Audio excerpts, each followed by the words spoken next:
Good day, YouTube. Hope everyone is having a lovely day. Today, in honor of all the kids going back to school, we're going to talk about things I would do differently if I was still in high school. I got a sister who's in high school herself, so today I thought it'd be a good idea to talk about some things I would do differently if I could go back in time. So without wasting any time, the first thing that I would do is focus on the quality of friends rather than the quantity of friends. Meaning you want to pick friends who you're able to build a connection with rather than just trying to stack as many friends as you can. The reason I say this is because after high school, everybody kind of goes their separate ways, at least in my experience. So you got different people doing all different types of stuff. Some people go get jobs, some people go to school, some people go to jail. You know, people are everywhere, and you start to lose a lot of those friendships that you thought you had with people who weren't so close with you. Now, I do understand that a lot of us are wired differently. So some people like to have more social interactions and more connections with people.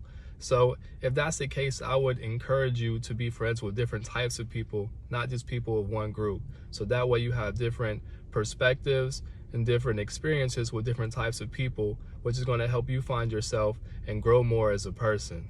I feel like a lot of us like to be friends with one particular group or a group we gravitate more towards, and that's natural, but in the long run it's going to leave you one-dimensional, and you want to be able to have different conversations and know different things and have different experiences in life. So that's why I encourage you to be friends with different types of people instead of just one group. The second thing I would do differently if I was in high school is I would focus more on my self-education and my self-interest. So this is hard to do in high school because in your classes you're boxed up and everybody learns the same stuff. You don't really have too much time to explore the things that you actually want to learn about. But if you use that extra time on your hands that you have to read certain books about self-help and self-development, you'll be so far ahead of everybody else because you will know things that you probably wouldn't learn otherwise. And you wouldn't learn these things until you're 10 years older or something like that. So imagine if you read like the 48 Laws of Power like while you're in high school, or if you read Think and Grow Rich while you're still in high school, or if you read Psychology of Money while you're still in high school, you read Rich Dad Poor Dad, you even picked up my book, Overcome the Opposition, on Amazon.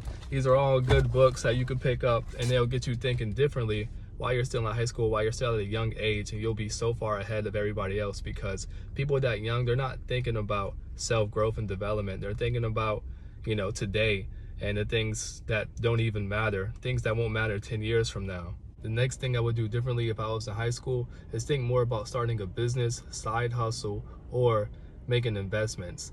Now, there's this joke that everybody says about the housing market, talking about if I was in third grade, I should have bought a house back then. I don't know what I was doing. I should have been doing that instead of being on a playground, being a child, and all that type of stuff.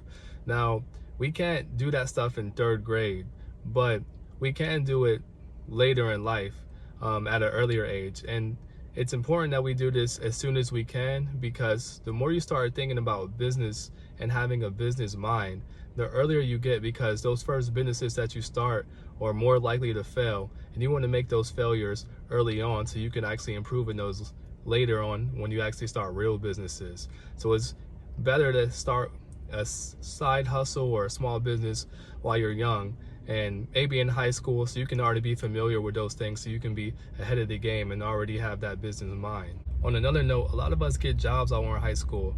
I encourage you to use this as a learning tool rather than focus on the little money that you'll make, and use it to learn about how business works and everything it takes to run that business that you're working at. You know, look at the P&L and look at all the things it takes to make that business run, and use that so you can use it in your businesses later on in life. Analyze the people that work there and see why they've been working there so long, and also see if you actually want to be like them, or what you need to do different in your life to make sure you're not working at that same job the same amount of time without more money and things of that nature.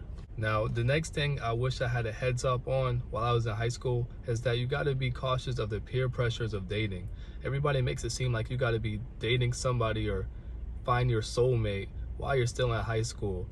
I encourage everybody to get comfortable talking to the opposite gender. If you're a man, get comfortable talking to women and vice versa. But it's okay if you don't find who you want to spend the rest of your life with. It's important to be aware that there's so much time and potential for other partners later in life, when you can think more clearly and figure out what you actually want in a partner later on in life. So there's no rush, and just remember that a lot of those high school relationships don't last, and you're probably not going to find your high school sweetheart, but it is possible, because there are some cases of that. It's okay if you don't find out who you're going to marry while you're still in high school. Thank you guys for watching. Like, comment, subscribe, and if you have any tips on things to be aware of while you're in high school, leave them down below. I'd love to see what everybody has to say about their experience while they were in high school and what they would do differently. And if you guys want to overcome any obstacles, I got a book. It's called Overcome the Opposition. It's on Amazon. Go check it out. I know you guys will love it. Thanks again.